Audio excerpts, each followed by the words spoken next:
الحمد لله رب العالمين والصلاة والسلام على سيد المرسلين اما بعد فاعوذ باللہ من الشیطان الرجیم بسم اللہ الرحمن الرحیم. پڑھیے الصلاة والسلام علیک یا رسول اللہ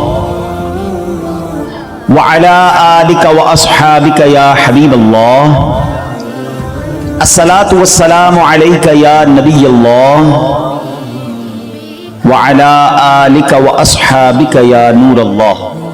ایک چھوٹی سی بہت ہی خوبصورت سی کیلکولیشن لے کر آیا ہوں. کاسٹ بہت تھوڑی لگنی ہے، ریوارڈ بہت بڑا ملنا ہے. دنیا کا دستور ہے کہ جتنی محنت زیادہ ہوتی ہے اتنی ارننگ زیادہ ہوتی ہے، مگر میں جو آج آپ کو حدیث سنانے جا رہا ہوں محنت نہ ہونے کے برابر ہے، اور ارننگ وہ ہے جس کا آپ تصور بھی نہیں کر سکتے، جس کی امیجنیشن بھی نہیں کر سکتے، جس کی کاسٹ بھی نہیں نکال سکتے. ہاں میں صحیح آپ کو بتا رہا ہوں، ذرا سنیے حدیث پاک.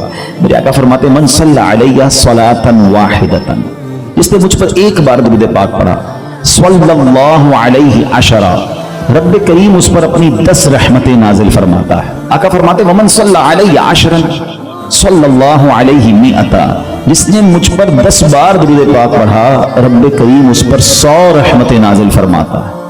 آقا فرماتے ہیں ومن صلی علیہ مئۃ صلی اللہ علیہ الفا، جس نے مجھ پر 100 بار درود پاک پڑھا اللہ اس پر 1000 رحمتیں نازل فرماتا ہے. کچھ کیلکولیشن سمجھ آ گئی ہوگی. 1:10، ایک درود 10 رحمتیں، 10 درود 100 رحمتیں، 100 درود 1000 رحمتیں. اب مجھے بتائیے کہ جو ارننگ ہے، جو ریوارڈ ہے، اس کی کاسٹ کیا ہے؟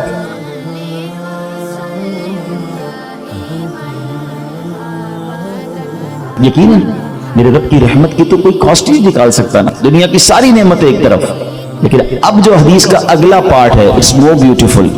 آقا فرماتے ہیں ومن صلی علیہ الفا، جس نے مجھ پر 1000 بار درود پاک پڑھا، زحمت کتفہ کتفی علی باب الجنہ، میرے آقا فرماتے ہیں اس کا کاندھا میرے کاندھے سے جنت کے دروازے پر چھو رہا ہوگا. اللہ اکبر. ایک امتی ساری زندگی اس آس پہ جیتا ہے کہ قیامت میں نبی پاک اپنے پیچھے ہی جنت میں لے جائیں، یہ بڑی مہربانی، مگر اتنا ساتھ لے جائیں. آپ سمجھ رہے کاندھے سے کاندھا چھونے کا مطلب؟ ہم نماز میں اعلان ہوتا ہے، امام صاحب اناؤنس کرتے ہیں کہ کاندھے سے کاندھا ملا لیجئے. اس کا مطلب کیا ہوتا ہے کہ بالکل جو ساتھ کھڑا ہوتا ہے نا میرا کاندھا اس سے ٹچ ہوتا ہے. اور آقا علیہ السلام فرما رہے ہیں جنت کے دروازے پر 1000 بار جس نے مجھ پہ درود پڑھا ہوگا میرا کاندھا اس کے کاندھے سے ٹچ ہو رہا ہوگا، گویا اپنے ساتھ جنت میں لے جائیں گے. تو پلیز اپنی زندگی میں درود پاک کو شامل کریں. ہمارا بہت سارا فضول وقت جو ہے دیگر کاموں میں ضائع ہو جاتا ہے، موبائل فون لے جاتا ہے، تو ہم اپنے دیگر کاموں سے وقت نکال کر درود ٹائم شامل کریں. اب بلیو کریں whatever you want to achieve, زندگی میں اگر کچھ حاصل بھی کرنا چاہتے ہیں نا، درود پاک یہ آپ کے لیے سکسس کی ہے، یہ چابی ہے. مجھے بتاؤ نا صبح سے شام تک مجھ پر اللہ کی رحمتیں برس رہی ہوں تو میرے کام کیوں نہ بنیں گے، میری مشکلیں کیوں نہ آسان ہوں گی، میری بیماریاں کیوں نہ دور ہوں گی، میرے امتحانات کیوں نہ کلیئر ہوں گے، اور کیوں نہ میرے کام بنیں گے.